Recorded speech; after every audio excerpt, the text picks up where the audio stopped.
Guys आज हम बात करेंगे ट्रांसपोर्ट नंबर के बारे में। ट्रांसपोर्ट नंबर के कुछ क्वेश्चंस हम लाए हैं। पिछली वीडियो में आपने देखा था ट्रांसपोर्ट नंबर क्या होता है, फिर हमने बनाया था हिट ऑफ मेथड के बारे में, फिर हमने मूविंग बाउंड्री मेथड से ट्रांसपोर्ट नंबर फाइंड करने की डेरिवेशन देखे थे। वहां पर क्या था कि आप ट्रांसपोर्ट नंबर को फाइंड करने के लिए दो प्रकार से आप फाइंड कर सकते हो। तो हिट ऑफ मेथड हुआ करता था, दूसरा हमारा मूविंग बाउंड्री मेथड हुआ करता था। आज हम लाए हैं क्वेश्चंस जो कि हमारे हिट ऑफ मेथड और मूविंग बाउंड्री मेथड दो के दोनों मेथड पर हमारे बेस्ड रहेंगे। तो लास्ट तक वीडियो देखेंगे तो आपको ये अंदाजा लग जाएगा किस प्रकार से आपको क्वेश्चन सॉल्व करना है। चलिए आज शुरू करते हैं। ट्रांसपोर्ट नंबर के बारे में हमने लाया है। एक क्वेश्चन आपके सामने है, फटाफट इसको ध्यान दीजिएगा। क्वेश्चन कर रहा है after electrolysis of silver nitrate solution. Silver nitrate क्या होता है, अगर हम आपको बता दें, सिल्वर नाइट्रेट लिखते हैं AgNO3 सिल्वर नाइट्रेट। अगर इसको जब हम तोड़ेंगे तो Ag प्लस और NO3 माइनस में ये टूटता है। यहाँ तक कंफर्म हुआ सबको। अब कह रहा है after electrolysis of silver nitrate solution, कोई सिल्वर नाइट्रेट सॉल्यूशन उसको जब हम इलेक्ट्रोलाइसिस करते हैं, if fall of concentration in the anodic solution is found to be इतना, मतलब एनोडिक सॉल्यूशन जो मिल रहा है, मतलब fall of concentration of anodic chamber बोल सकते हैं या फिर एनोडिक कंपार्टमेंट बोल सकते हैं, इतना दे रहा है। और the mass of silver deposited in volt meter placed in series is found to be इतना ग्राम। Calculate the transport number of silver and nitrate ion. आपको सिल्वर और नाइट्रेट आयन का ट्रांसपोर्ट नंबर निकालना है। कैसे निकालोगे? अब यहाँ पर हिट ऑफ मेथड लगाओ, क्योंकि हिट ऑफ मेथड जो होता है यहाँ पर हम निकालते हैं ट्रांसपोर्ट नंबर। अब देखेंगे सॉल्यूशन ये किस मेथड से लगने वाला है, हिट ऑफ मेथड। कैसे जाने? क्योंकि हिट ऑफ मेथड बोलता है ट्रांसपोर्ट नंबर निकाल रहे हो, मान लो आप केटायन का निकाल रहे हो या फिर एनायन का निकाल रहे हो। जैसे केटायन का अगर निकाल रहे हो T प्लस से रिप्रेजेंट करते हैं या फिर TC से भी रिप्रेजेंट करते हैं, TC केटायन, तो एक ही बात है। अगर हम निकाल रहे हैं तब हम क्या बोलते हैं, फॉल ऑफ कंसंट्रेशन, यही होता है ना, fall of concentration in anodic compartment या चैम्बर कंपार्टमेंट डिवाइड बाय, अब देखिए डिवाइड बाय, जैसे ये दिया गया ना, the mass of silver deposited in A volt meter placed in series. वहां पर हमने किलोमीटर लिया था इसलिए हम किलोमीटर वहां पर बता रहे थे, यहां पर वोल्ट मीटर लिए जा रहे हैं इसलिए हम वोल्ट मीटर लिखेंगे the mass of silver, the mass of silver deposited in volt metre. वहां पर हमने किलोमीटर लिया था एम्पियर को मापने के लिए, यहां पर हमने वोल्ट मीटर, यहां पर क्वेश्चन दिया जा रहा है। यही फार्मूला होता है। हमने क्यों T प्लस ही लगाया उसका कारण भी है, यहां पर आपको एनोडिक सॉल्यूशन के लिए दे रहा है, मतलब एनोडिक कंपार्टमेंट के लिए दे रहा है, ना कि आपको केटायनिक कंपार्टमेंट के लिए दे रहा है। तो आप एनोडिक कंपार्टमेंट के लिए निकालोगे। एक चीज आप ध्यान देंगे, एनोड क्या होता है, आप ये मत ध्यान दीजिएगा एनायन केटायन की बात यहाँ पर नहीं हो रही है। आप अगर समझेंगे तो अगर जो प्लस होता है उसको हम यहाँ पर एनोड बोलते हैं, जहाँ पर माइनस होता है वो हम यहाँ पर बोलते हैं कैथोड। ये सभी लोग जानते हैं। ये सिर्फ एक सेल में नहीं रिप्रेजेंट होता है, वो हम आगे चलेंगे इलेक्ट्रोकेमिस्ट्री सेकंड में बताएंगे। गैल्वेनिक सेल होता है उस सेल का नाम है। तो प्लस है एनोड, इस पे क्या होता है केटायन और इस पे होता है एनायन। अगर हम इस फार्मूले को समझाने की कोशिश करें तो तीन चैम्बर या फिर कंपार्टमेंट होते हैं। एक तो हमारा एनोड होता है, एक हमारा मिडिल होता है या सेंट्रल बोल सकते हैं, सेंटर कंपार्टमेंट, एक हमारा होता है cathodic compartment, cathodic anodic, anodic compartment, centre compartment और कैथोडिक कंपार्टमेंट। अगर हम इसका फॉल ऑफ कंसंट्रेशन निकाल रहे हैं, फॉल ऑफ कंसंट्रेशन, तो according to Hittorf method ये बोलता है जिसका आप फॉल ऑफ कंसंट्रेशन निकाल रहे हो, क्योंकि ये एनोड है, इससे दूर कौन जाएगा, एनोड किस में जाता है, एनोड पे केटायन होता है, केटायन प्लस से माइनस की तरफ जाएगा, क्योंकि इस पे प्लस होता है इस पे माइनस होता है, प्लस से माइनस की तरफ जाएगा। तो इसके fall of concentration is directly proportional to the velocity of that ion which go away from here, मतलब जो यहां से दूर जाते हैं उसके वेलोसिटी के प्रोपोर्शनल होता है। तो एनोड क्या होता है, ये यहां से कैथोड की तरफ जा रहा है, ठीक, तो उसके क्या होता है, हमारा डायरेक्टली प्रोपोर्शनल होता है। वो चीज हमने पिछले वीडियो में आपको कवर कराई थी, तो वो चीज आपको मालूम होगा। इतना बस थोड़ा सा बात समझ लीजिएगा कि यदि ध्यान से समझिए T प्लस है मतलब केटायन के लिए निकाल रहे हैं, तो पॉजिटिव है, पॉजिटिव मतलब एनोडिक कंपार्टमेंट बोला जा रहा है, निगेटिव होता है कैथोडिक कंपार्टमेंट। ठीक, चलिए fall of concentration in anodic compartment कितना दे रहा है 0.589 divide by the mass of silver deposited in voltmeter 1.259। ठीक, समझ में आया, ये T प्लस की वैल्यू निकली। अब इसको आप डिवाइड कर लीजिए, और जब हम इसको डिवाइड करेंगे तो इसकी वैल्यू जो बचती है हमारी 0.468 ये ट्रांसपोर्ट नंबर जो निकल रहा है 0.468 निकल रहा है। इसकी यूनिट तो होती नहीं कुछ ट्रांसपोर्ट नंबर की। अब ये तो T प्लस निकला, T प्लस निकलने का मतलब ये है TAG प्लस निकला ना, मतलब Ag प्लस में टूटता है, NO3 माइनस में टूटता है, केटायन कौन होगा, ये होगा। एनायन की अब हम बात करने वाले हैं। हम जानते हैं since we know that T plus plus T minus equal to 1 होता है, ये भी हमने प्रूव कराया था। अब अगर हमें T प्लस की वैल्यू पता है, हमें T माइनस निकालना हो तो T minus equal to 1 minus T plus 1 minus T plus की जगह क्या लिखेंगे 0.468।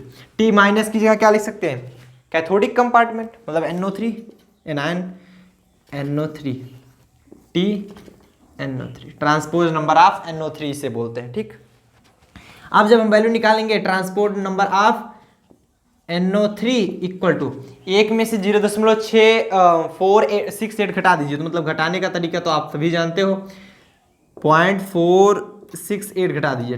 10 में से 8 गया 2, 9 में से 6 गया 3, इधर बचा 9, 9 में से 4 गया 5, 0.532 ये transport number of cation anion निकल गया, ट्रांसपोर्ट नंबर ऑफ केटायन ये Ag प्लस आयन के लिए और NO3 माइनस आयन के लिए। नोट कीजिए फटाफट से, समझ में आया सबको। चलिए क्वेश्चन और देखते हैं। चलिए देख लेते हैं अगला क्वेश्चन हमारे सामने क्या आ रहा है। अगला क्वेश्चन कह रहा है AgNO3 सोल्यूशन, मतलब यहाँ पर भी हमारा सिल्वर नाइट्रेट सोल्यूशन ही दिया जा रहा है। एक AgNO3 सोल्यूशन है, was electrolysed between 2 platinum electrode, जो कि इलेक्ट्रोलाइसिस किया जा रहा है 2 प्लेटिनम इलेक्ट्रोड के बीच में। आप जानते हो प्लेटिनम इलेक्ट्रोड कैसे होता है, मतलब नॉन अटैकेबल होते हैं ना, हालांकि इससे यहाँ पर मतलब नहीं है बहुत ज़्यादा। तो before electrolysis both the anodic and cathodic chamber या फिर कंपार्टमेंट कंटेन इतना ग्राम, मतलब बिफोर द इलेक्ट्रोलाइसिस के पहले जो दोनों थे एनोडिक और कैथोडिक चैम्बर जो थे वो कितना रख रहे थे 10.075 मतलब 10.075 ग्राम AgNO3 का रख रहे थे। मतलब चाहे वो एनोडिक हो चाहे कैथोडिक हो, जब उनका इलेक्ट्रोलाइसिस नहीं हुआ था तब इतना ग्राम वो क्या कर रहे थे कंटेन किए थे। बट आफ्टर इलेक्ट्रोलाइसिस होने के बाद वो क्या किए, यहाँ पर देखेंगे anodic and cathodic chamber contain इतना और इतना ग्राम, मतलब एनोडिक इतना रख रहा है कैथोडिक इतना ग्राम रख रहा है। मतलब बिफोर क्या था, पहले क्या था इतना सभी लोग रख रहे थे, बाद में कितना हो गया इतना। अगर टोटल निकाला जाए पहले वाले में से हम लास्ट वाला घटा देंगे, पहले हमारा बड़ी होता है जब हमारा इलेक्ट्रोलाइसिस कर देते हैं। आप यहाँ पर समझेंगे, यहाँ पर जो प्लेटिनम इलेक्ट्रोड दिया गया प्लेटिनम इलेक्ट्रोड, यहीं से समझने वाली बात है।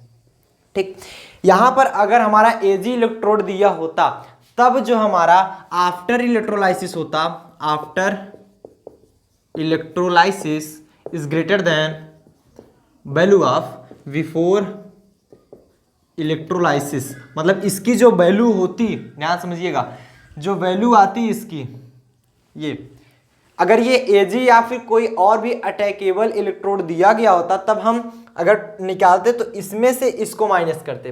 But it is a platinum electrode, और वैसे भी दिख रहा है पहले इनिशियल में ज्यादा था बाद में कम हो गया। हमने पिछली वीडियो में बताया था जब आपका प्लेटिनम इलेक्ट्रोड होगा वहां पर ये नॉन अटैकेबल होता है। जब ये नॉन अटैकेबल होता है, क्योंकि हिटॉर्फ मेथड आपका दोनों दिखाया गया है, attackable and non attackable. Non attackable होता है तो उसका मतलब ये बोला जाता है कि बिफोर इलेक्ट्रोलाइसिस उसकी वैल्यू ज़्यादा होती है, आफ्टर इलेक्ट्रोलाइसिस कम हो जाती है। तो बिफोर जो ज़्यादा होती है, जैसे जिसकी ज़्यादा है तो हमने वहाँ पर बताया था x minus Y upon Z लिखा था, याद है। यक्स यहाँ पर क्या होता था बिफोर मतलब इसकी वैल्यू ही निकाली जाती थी एक्स माइनस वाई करके। एक्स क्या हुआ करता था बिफोर इलेक्ट्रोलाइसिस, मतलब हम निकालेंगे 10.075 माइनस y की वैल्यू क्या होती थी हमारी, मतलब आफ्टर इलेक्ट्रोलाइसिस एनोड कितना हो रहा है 9.420, ऐसे ही निकालेंगे। समझ में आया। चलिए अब हम सॉल्व करते हैं इसको।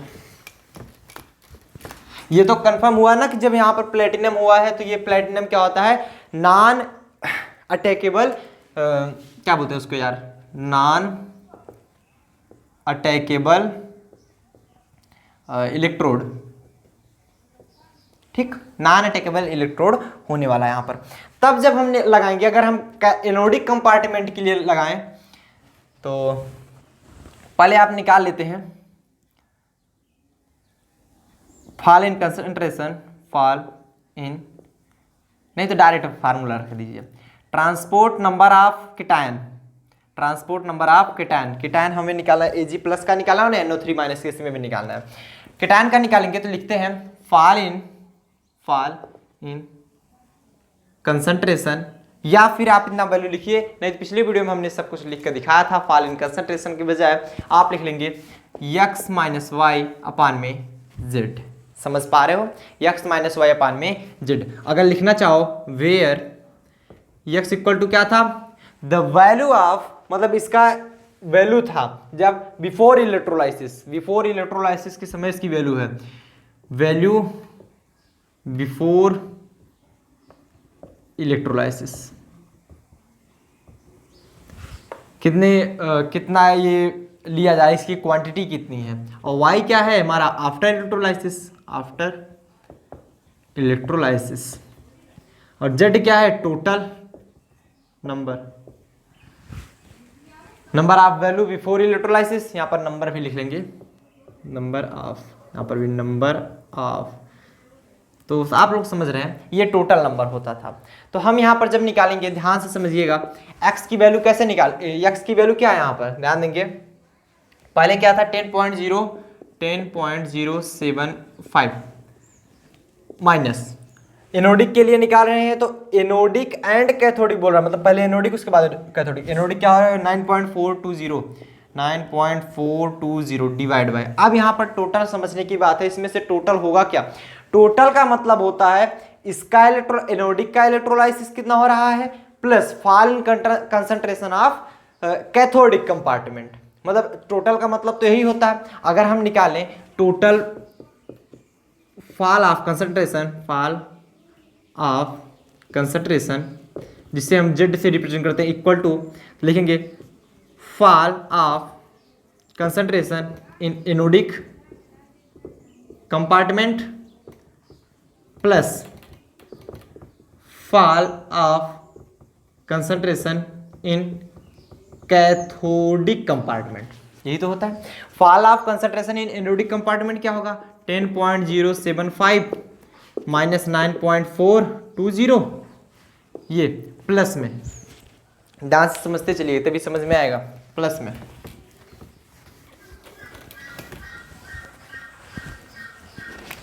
कैथोडिक कंपार्टमेंट के लिए निकालेंगे तो इनिशियल क्या है हमारा, वही चीज लगेगा 10.075 माइनस ये 9.306। अगर यहाँ पर हम फिर से बता रहे हैं अटैकेबल इलेक्ट्रोड होता तो इसमें से इसको हटाते और ये वैल्यू भी कम दी गई होती, अटैकेबल होता है तो ये पहले इनिशियल वाली वैल्यू कम होती है। अब जब इसको सॉल्व करेंगे तो इसको टोटली हम सॉल्व करके देख लेते हैं, आप लोग भी सॉल्व कर लीजिए फटाफट से। टोटली जब हम इसको सॉल्व करते हैं तो ये हमारा आ जाता है 0.46, ये transport number of Ag plus हम जानते हैं T plus plus T minus equal to 1 होता है, मतलब T माइनस की वैल्यू हमें निकालनी है तो 1 माइनस T प्लस हो जाएगा, T माइनस की जगह लिख सकते हैं NO3 माइनस ना, और 1 माइनस T प्लस है, 1 माइनस T प्लस की वैल्यू यहाँ पर निकालें 0.46, जब एक में से घटाएंगे 0.54 आएगा ये TNO3 माइनस। उम्मीद करते हैं आपको समझ में आया होगा, ये वाली भी वैल्यू, ये वाली भी वैल्यू। अब यहाँ पर बात आती है, वहाँ पर तो इलेक्ट्रोलाइसिस वहाँ पर डायरेक्ट वैल्यू दी गई थी, लेकिन जब यहाँ पर इलेक्ट्रोलाइसिस बिफोर और आफ्टर आ जाए तो यहाँ पर इलेक्ट्रोड ध्यान दे लिया करो, इलेक्ट्रोड कौन सा दिया गया है। अगर ये नॉन अटैकेबल है तो बिफोर में से फाइनल वाले में घटाया जाएगा, मतलब आफ्टर वाला घटाया जाएगा, और जब हमारा अटैकेबल होता है तो आफ्टर में से बिफोर वाला घटा। उसका भी कारण है, जब ये मान लीजिए Ag होता तो सॉल्यूशन में घुलता, मान लो 10 ग्राम लिया गया है, 10 ग्राम सॉल्यूशन है ना, अब इसमें जो इलेक्ट्रोड हम डाले हैं वो Ag का इलेक्ट्रोड है ना, AgNO3 का सोल्यूशन भी हमारा AgNO3। जब हम इलेक्ट्रोलाइसिस करेंगे तो ये भी तो घुलेगा, मतलब इलेक्ट्रोड भी घुलेगा, अर्थात इसकी संख्या बढ़ेगी, इसका ग्राम बढ़ेगा। जैसे 10 ग्राम है, 11 ग्राम हो सकता है, 10.5 ग्राम हो सकता है, लेकिन बढ़ेगा। जब बढ़ेगा तो फाइनल में से तब इनिशियल घटाएंगे, आफ्टर से बिफोर घटाएंगे। लेकिन जब प्लेटिनम इलेक्ट्रोड ले रहे हैं, जब हम इसको इलेक्ट्रोलाइसिस करेंगे तो प्लेटिनम तो इसमें घुलने वाला नहीं है। जब घुलेगा नहीं तो बाद में तो इसकी वैल्यू कम हो जाएगी, जनरली जानते हो। ठीक, हटा जाए इसको, नोट कीजिए फटाफट से। तो एक नया क्वेश्चन आपके सामने है। कई बच्चे तो इससे थोड़ा बड़ा जान करके डर गए होंगे, सोचे होंगे कि पता नहीं कहाँ से क्वेश्चन आ गया, लेकिन है कुछ नहीं, बहुत ही सिंपल है। जो इसके पहले क्वेश्चन देखे उससे भी ज़्यादा ये वाला क्वेश्चन सिंपल है। कैसे सिंपल है वो चीज़ पहले ध्यान दीजिएगा। क्वेश्चन क्या कर रहा है, a deci normal solution of AgNO3 was electrolysed between platinum electrode, यहाँ पर भी प्लेटिनम इलेक्ट्रोड लिया जा रहा है। कह रहा है after passing a small current of 2 hour, और आप जानते हैं हिटॉट मेथड लगभग स्मॉल करंट दिया जा रहा है नियर अबाउट 0.02 एम्पियर, 2-3 घंटे तक उसे हम करंट दे करके इलेक्ट्रोलाइज करते हैं, जानते हैं ये चीज़। वही चीज़ कह रहा है, तो थोड़ा बढ़ा के कह दिया बस, और कुछ नहीं। ये मत सोचिएगा कि आपको 2 घंटे किसी में मल्टीप्लाई करना है, ऐसा कुछ नहीं है, क्योंकि हिटॉट मेथड में आपका लगभग जो प्रोसेस होता है 2 से 3 घंटे के बीच में होता ही है प्रोसेस, स्मॉल करंट दे करके। ये fall of concentration of 0.0000512 gram equivalent occurred in anodic solution. Anodic solution के लिए तो मिल गया, हमें दिया जा रहा है। अब कह रहा है the mass of copper deposited in copper kilometre placed in इतना इतना इतना ग्राम। अब ग्राम में दिया गया, लेकिन हमें निकालना है ग्राम इक्विवेलेंट में, क्योंकि फार्मूला होता है, ध्यान समझिएगा, आपको Ag+ और NO3- के लिए निकालना होता है। आपको निकालना क्या है, ट्रांसपोज नंबर ऑफ Ag+, मतलब केटायन का निकालना है। तो होता क्या है फार्मूला आप लिखोगे, जैसे ये वैल्यू दी गई है तो लिखेंगे फॉल ऑफ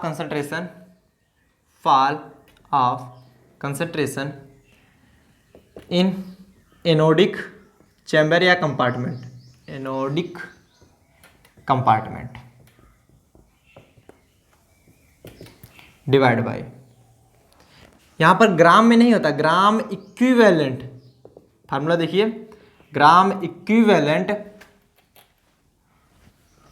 ये देखिए इसमें किस में दिया गया है, ग्राम में दिया गया है। देखिए कहाँ गया, हाँ 0.03879 ग्राम दिया गया है, जबकि फार्मूला ऐसा नहीं होता। फार्मूला होता है ग्राम इक्विवेलेंट ऑफ कॉपर कितना ग्राम इक्विवेलेंट में डिपॉजिट हो रहा है, gram equivalent of copper deposited in copper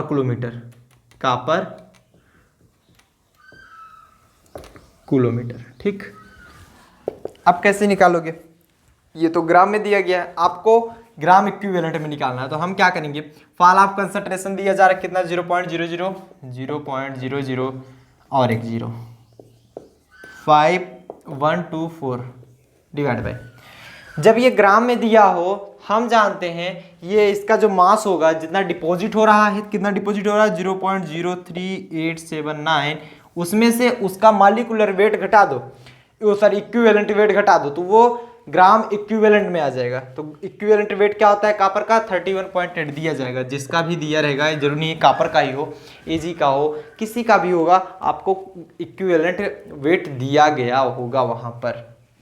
ठीक, प्रॉपर्ली इस क्वेश्चन में भी दिया गया था, हर क्वेश्चन में दिया जाता है, इसलिए आपको ग्राम इक्विवेलेंट वेट नहीं याद करना है। और वैसे निकालना भी जानते हो इक्विवेलेंट वेट कैसे निकाला जाता है, तो आप जान सकते हो, लेकिन उसके लिए आपको एटॉमिक नंबर तो याद ही होना चाहिए कम से कम। अब क्या करेंगे, इसको हम सॉल्व करेंगे। सॉल्व करने के लिए क्या ऊपर होगा 0.000512 डिवाइड बाई, इसका हम 31.8 से डिवाइड करेंगे, तो टोटल हमारा जो आ जाएगा 0.001219, 0.001219 आया, समझ में आया। चलिए यहाँ तक सबको क्लियर हुआ ना। अब हमको क्या करना है, अब इसका डिवाइड करना है। इसका जब टोटल हम डिवाइड कर देते हैं 0.42 आएगा, हमने पहले से ही डिवाइड करके देख लिया है ताकि आप लोगों को बताने में आसानी हो। ट्रांसपोर्ट नंबर ऑफ Ag+, अगर हम NO3 निकालना चाहें तो transport number of Ag+ plus transport number of NO3- equal to 1। हमें NO3- चाहिए, transport number of NO3- equal to 1 minus transport number of Ag+। 1 - Ag+ की वैल्यू अगर हम निकालें 0.42 2। अगर अब माइनस करें तो लगभग 5.8 आएगा, 0 पॉइंट में 0.58 transpose number of NO3 minus N। था कुछ नहीं, एकदम सिंपल था, उससे भी ज़्यादा सिंपल था। अब ये तो हुआ हमारा हिटॉर्फ मेथड पे। अब जो क्वेश्चन हम लाएंगे वो होने वाला है हमारा किस पे, मूविंग बाउंड्री मेथड पे। फटाफट से इसको नोट डाउन कीजिए ताकि हम मूविंग बाउंड्री मेथड का आपको क्वेश्चन करा सकें। फटाफट से नोट कर लीजिए, आगे चलते हैं। तो चलिए देखते हैं ट्रांसपोर्ट नंबर का एक और क्वेश्चन। ये है हमारा मूविंग बाउंड्री मेथड और इसमें बोला भी जा रहा है कि इसे आप सॉल्व करेंगे किसके द्वारा, मूविंग बाउंड्री मेथड के द्वारा। इसमें कह रहा है calculate the number transport number of H plus ion. आपको H प्लस आयन के लिए ट्रांसपोर्ट नंबर निकालना है। आगे क्या दे रहा है इसमें, फॉलोइंग डाटा, और इसको आपको मूविंग बाउंड्री मेथड के द्वारा ज्ञात करना है। कंसंट्रेशन ऑफ सोल्यूशन, मतलब इसे C से रिप्रेजेंट करते हैं 0.198, मतलब यहाँ पर देख लीजिए कंसंट्रेशन दिया गया है, मतलब C की वैल्यू दी जा रही है कितना 0.1 normal. Mass of Ag deposited in kilometre ये दिया गया है और इक्विवेलेंट वेट ऑफ Ag ये दिया गया है। तो हम जानते हैं Q की वैल्यू यहां से निकालेंगे। Q क्या होता है हमारा, टोटल करंट मेजर्ड बाय, ये देखेंगे टोटल करंट। अगर पिछली वीडियो नहीं देखे हैं अगर इक्विवेलेंट मास वाला तो आपको ये वाला बिल्कुल भी नहीं समझ में आएगा। ठीक, total current measured by coulometer, Q equal to क्या होता है हमारा formula, mass of Ag deposited in coulometer, या कोई भी जितना भी डिपोजिट चाहे कॉपर हो रहा है चाहे Ag हो रहा है, जो भी हमारा डिपोजिट हो रहा है उसके बारे में चर्चा करें। मास of Ag, mass of Ag deposited in kilometre divide by क्या होता है यहां पर देखिए वैल्यू दिया गया इक्विवेलेंट वेट, जैसे कि हमने पहले ही बताया इक्विवेलेंट वेट ऑफ Ag का दिया जा रहा है। वैल्यू निकालेंगे, mass of deposited in kilometre कितनी वैल्यू दी गई है, ये 0.12 डिवाइड बाय, अब इक्विवेलेंट वेट ऑफ Ag 108, ठीक, ये लगभग आ जाएगा 0.00111 फैराडे। I am right? एक बार आप लोग भी कैलकुलेशन कर लीजिए, इतना ही आएगा, इतना ही आएगा। आगे चल के देखते हैं, ये तो हमारी Q की वैल्यू फाइंड हो गई। और क्या दिया जा रहा है, distance moved by the boundary, boundary हमारा यही तो था A डैश B डैश, तो इसके बीच का डिस्टेंस L दिया गया था, तो L की वैल्यू कितना दे रहा है 7.5 सेंटीमीटर, तो L इक्वल टू 7.5 सेंटीमीटर यहाँ पर दिया जा रहा है, L इक्वल टू 7.5 सेंटीमीटर। और कुछ दिया गया है, area of cross section of the tube, area भी दिया जा रहा है, एरिया बराबर कितना दे रहा है 1.25 centimetre square. Since we know that by moving boundary method, moving boundary method क्या बोलता है, मूविंग बाउंड्री मेथड ये बोलता है कि अगर हमें H प्लस आयन के लिए हमें निकालना हो, ध्यान समझेंगे क्या निकालना है, calculate the number of transpose of H plus ion, तो transpose number of H plus ion, क्योंकि हम यहाँ पर मूविंग बाउंड्री मेथड में जो निकालते थे, जैसे हमारा होता क्या था, एक बार आपको फिर से हम दिखा देना चाहेंगे।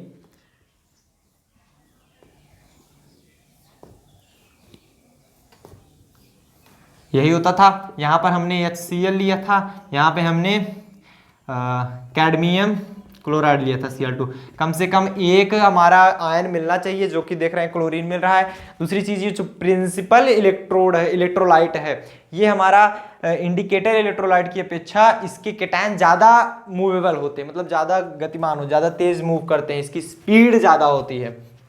बट यहाँ पर देखने वाले हैं, और जब हम निकालते हैं तो इसके लिए जो ट्रांसपोज नंबर निकालते हैं, transpose number of H plus ion, इसका कोई भी नहीं निकालते, इसका निकालते हैं हम यहाँ पर मूविंग बाउंड्री मेथड में। हम किसका निकालते हैं, इसी का, प्रिंसिपल इलेक्ट्रोलाइट के कैटायन की वैल्यू निकालते हैं। ठीक, अब देखिएगा, तो transpose number of H plus ion, इसे TH प्लस भी लिख सकते हैं। कितना होगा हमारा यहाँ पर वैल्यू, आपको याद कीजिए La और था C डिवाइड बाई 1000 इंटू में क्यू, यही वैल्यू हमने बताया था, ये चीज़ आप फार्मूला याद रखेंगे। स्मॉल एल की वैल्यू क्या है 7.5 इंटू ए की वैल्यू क्या है 1.25। और ये ध्यान देंगे अगर ये सेंटीमीटर स्क्वायर नहीं होता, चेंज होता मीटर होता तो हम इसे सेंटीमीटर में चेंज करते, क्योंकि हमें एक ही यूनिट निकालनी है, चाहे वो सेंटीमीटर में, चाहे मीटर में, चाहे किलोमीटर, चाहे मिलीमीटर, जिसमें होगा हमारा सेम वैल्यू रखनी चाहिए। कंसंट्रेशन सी की वैल्यू क्या है बताओगे कोई? कंसंट्रेशन सी की वैल्यू ये 0.1 normal divide by 1000 into Q की वैल्यू क्या है इधर, ये रहा 0.0011 फैराडे। तो इसकी जो टोटल कैलकुलेशन हमने पहले से ही कर ली है, जो टोटल कैलकुलेशन आने वाली है वो आएगी 0.852 transpose number of H plus ion. बहुत एग्जैक्ट वैल्यू बताता है ये जो मूविंग बाउंड्री मेथड होता है ये एकदम एग्जैक्ट वैल्यू बताता है, एग्जैक्ट। हालांकि हिट ऑफ मेथड भी बताता है बट उससे भी ज़्यादा एग्जैक्ट ये वैल्यू बताता है। फटाफट से इसको नोट डाउन कीजिए, आगे चलते हैं। तो एक क्वेश्चन हम आपके लिए देते हैं, बहुत ही सिंपल क्वेश्चन है, आप खुद से लगाने का प्रयास कीजिए। ना तो ये मूविंग बाउंड्री मेथड पे है, न ही ये आपका हिट ऑफ मेथड पे, एकदम सिंपल जो फार्मूला हम बताए थे वहाँ पर ट्रांसपोर्ट नंबर के निकालने का उसी पे है। एक बार वो क्वेश्चन पढ़िए, उसके बाद खुद से लगाने का प्रयास कीजिए। आप वीडियो को पुश करके नोट कर लीजिएगा और लगाइएगा भी। चलिए अब हम बताते हैं, आप खुद से पहले ट्राई कीजिए ईमानदारी से। देखिए ईमानदारी से अगर जब तक आप पढ़ाई नहीं करेंगे तब तक आपको समझ में नहीं आएगा। खुद से ट्राई कीजिए, नहीं आ रहा है एक बार दो बार ट्राई कीजिए, तब अगर समझेंगे तब जाकर आपको क्वेश्चंस ऐसे समझ में आ जाएगा, कभी भूलेगा नहीं। बात करेंगे speed of ratio, the speed ratio of silver and nitrate ion, मतलब सिल्वर का और नाइट्रेट आयन का जो स्पीड का रेशियो है वो क्या है, in a solution of silver nitrate electrolysed between silver electrode is 0.75। Calculate the transport number of Ag plus and NO3 ion. मतलब सोल्यूशन देखेंगे इसका। एज वी नो दैट, हम जानते हैं स्पीड ऑफ कैटायन, मान लेते हैं हम स्पीड ऑफ कैटायन, सभी लोग जानते हो, हम लोग मानते थे UC speed of cation. Cation यहाँ पर क्या है सिल्वर Ag प्लस, तो स्पीड ऑफ Ag प्लस क्या हो जाएगा स्पीड ऑफ कैटायन, इसको लिख सकते हैं ये क्या होगा, एक मिनट, तो स्पीड ऑफ कैटायन यहाँ पर क्या है Ag प्लस, इसकी वैल्यू क्या हो जाएगी UC। वैसे तो प्रोपोर्शनल होता है जनरली, अगर आप ध्यान दो तो ये प्रोपोर्शनल होता है, लेकिन जब प्रोपोर्शनल का कांस्टेंट, प्रोपोर्शनल का साइन हटाएंगे तो एक कांस्टेंट जोड़ते हैं KUC। इसी प्रकार स्पीड ऑफ क्या हो जाएगा हमारा, नाइट्रेट बोल रहा है तो NO3 minus equal to KU A हो जाएगा। ए फार क्या हुआ एनायन, ये क्या है एनायन है इसलिए ये एनायन हुआ, ये कैटायन है इसलिए ये K। अब कैटायन एनायन में अगर फर्क नहीं समझ पा रहे होंगे कौन सा पॉजिटिव होता है कौन सा नेगेटिव होगा, तो कई बच्चे नहीं समझ पाते हैं। तो कैटायन ये देख रहे हैं, ये इसी से याद कर लो, ये प्लस होता है ऑलवेज कैटायन, ठीक। अब याद हो गया, सिंपल, अगला वाला माइनस होगा ही। तो हम ये बात करने वाले हैं कि कह रहा है जो the speed ratio of silver and nitrate ion, मतलब सिल्वर और नाइट्रेट आयन का जो रेशियो है स्पीड का, मतलब KUC upon KUA equal to कितना दे रहा है 0.75, ये रहा 0.75। K से K मर गया, क्या बचा UC अपान UA बराबर 0.75। बट जनरली अगर हम ट्रांसपोर्ट नंबर निकालना हमें कैसे फाइंड करेंगे, ट्रांसपोर्ट नंबर निकालने के लिए हम क्या करते हैं, सिंपल सा अगर तरीका आप समझ लो, या तो ऐसे डायरेक्ट निकालें, हमें निकालना क्या है, एक तो Ag प्लस के लिए निकालना है, एक तो NO3 माइनस के लिए निकालना है। ध्यान समझिएगा, समझ में आ जाएगा।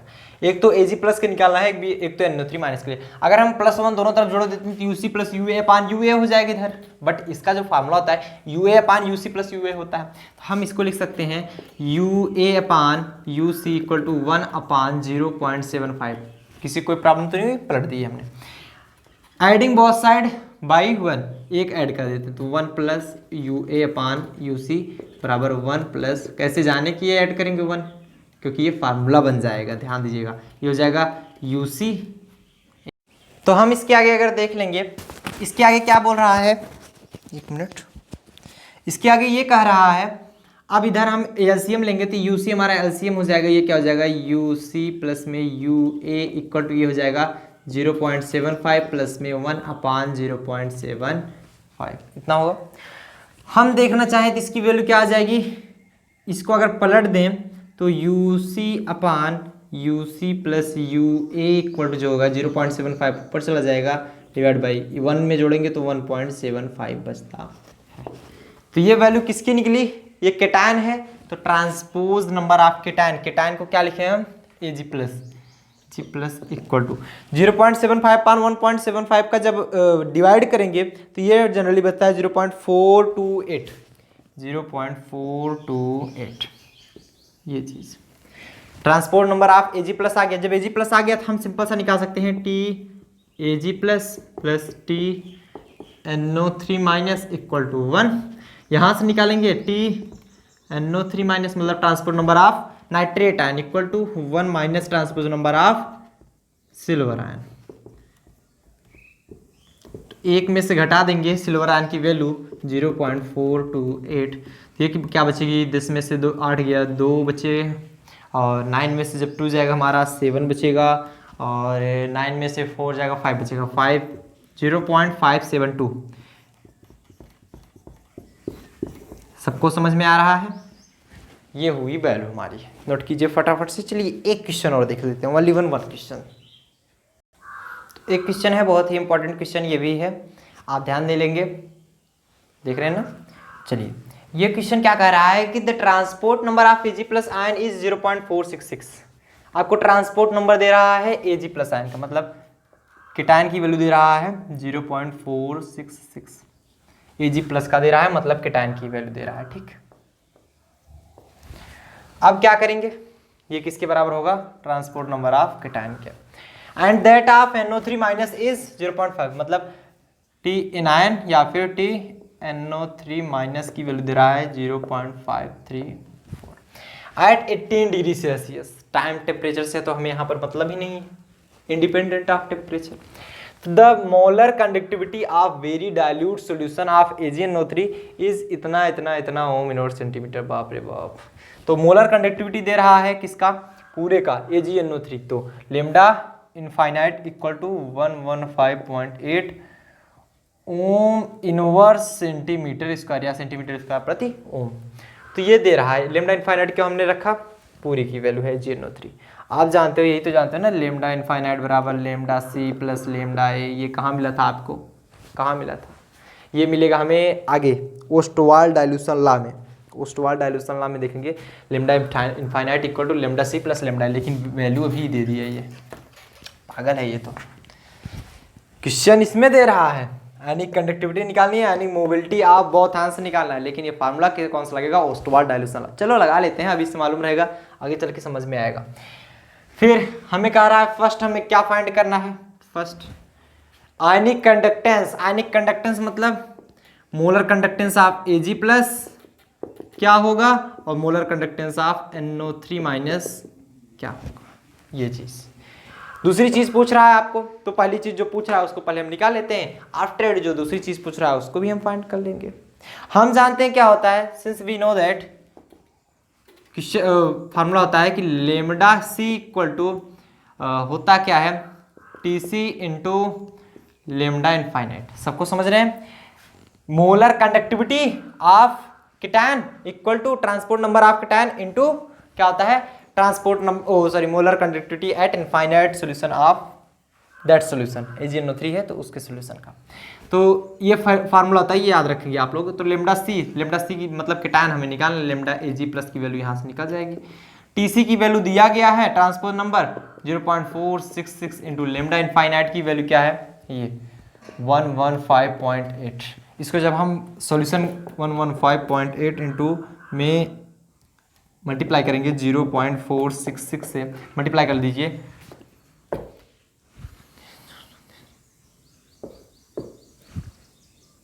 आप लोग भी कैलकुलेशन करते रहिए।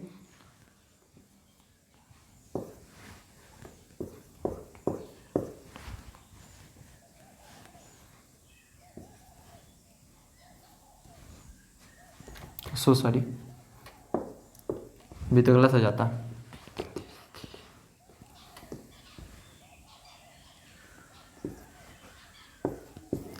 8 8 4 12 13 15 15 1 16 और 19 आ गया 111 1 2 3 4 53.96। एम आई राइट? सबका आ रहा है? सबका आ रहा है इतना 53.96? चलो 53.96। अरे थोड़ा सा अभी इधर उधर वैल्यू हो जाए 9493 तो देख लिया करो, वैसे होनी तो नहीं चाहिए। 53.96 ये आ रहा है लेमडा एजी प्लस। क्या रहा है? लेमडा एजी प्लस की वैल्यू निकल गई। ठीक, सबको समझ में आ गया। अब हमें निकालना है लेमडा NO3 माइनस का भी निकालना है, तो लेमडा NO3 माइनस का भी निकाल लीजिए। आप क्या जानते हो? सिंपल सा फार्मूला जानते हो, lambda infinite equal to lambda AG plus plus lambda NO3 minus ना। अब जब हम लेमडा इनफाइनाइट की वैल्यू हमको मालूम है 115.8 इक्वल टू, अब ये वैल्यू भी हमारी यही होगी सेंटीमीटर स्क्वायर प्रति ओम या फिर ohm centimetre, ohm inverse centimetre square. ठीक, लेमडा एजी प्लस की वैल्यू हमें फाइंड हो गई है 53.96 प्लस में लेमडा NO3 निकालना है आपको।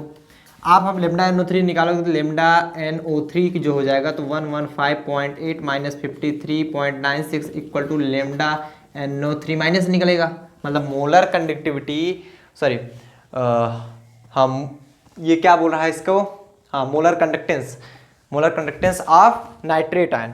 तो इसमें से जब वैल्यू हटाओगे इसको तो इसको लिख सकते हो 0.80 लिख सकते हो ना। 10 हुआ, 10 में 6 गया 4 और जब बचा 7 तो घटेगा नहीं तो 8 बचेगा इधर, क्योंकि ये 17 हो जाएगा। पॉइंट लगा दीजिए, इधर 4 बचा, 4 में 3 जब घटा देंगे तो कितना बचा जाएगा 1, और 11 तो था ही, 11 में से जब 5 चला जाएगा तो कहाँ जाएगा 61.84 ये वैल्यू आएगी लेमडा NO3 माइनस, और यूनिट वही है हमारी ये ओम इनवर्स सेंटीमीटर स्क्वायर। ठीक, अब हमको क्या निकालना है? अब देखिए आयनिक मोबिलिटी हमको निकालना है, मतलब ये आयनिक मोबिलिटी आप बोथ हैंड्स। तो दूसरा क्वेश्चन पूछ रहा है, दूसरा क्वेश्चन आयनिक मोबिलिटी क्या होगी? आयनिक मोबिलिटी हम निकालें, अगर ionic mobility of Ag plus ion के लिए निकालें तो आयनिक कंडक्टिविटी किसकी कंडक्टिविटी होगी? सबको प्रॉपर्ली यहां तक दिख रहा है?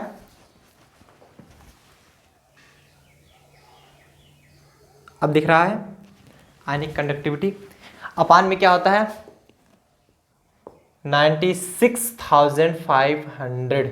तो Ag प्लस के निकाल रहे हैं तो आयनिक कंडक्टिविटी क्या है Ag प्लस के लिए 53.96 डिवाइड बाई 96,500। इसका कैलकुलेशन कीजिए, हमने किया है कैलकुलेशन, हम देख लेते हैं। इसका कैलकुलेशन आएगा 0.00056 0.00056 यही आ रहा है। एक मिनट हम फिर से देख ले रहे हैं। हाँ इतना ही आ रहा है, सेंटीमीटर पर सेकेंड। ठीक, ये Ag प्लस के लिए आयनिक मोबिलिटी आ गई ना। अब हमको क्या निकालना है? बोथ हैंड्स के लिए निकालना था ना, तो ionic mobility of NO3 minus ion के लिए निकालेंगे। आयनिक कंडक्टिविटी हो जाएगा, ionic conductivity upon 96,500। Ionic conductivity of NO3 कितना है? ये रहा 61.84 डिवाइड बाई 96,500।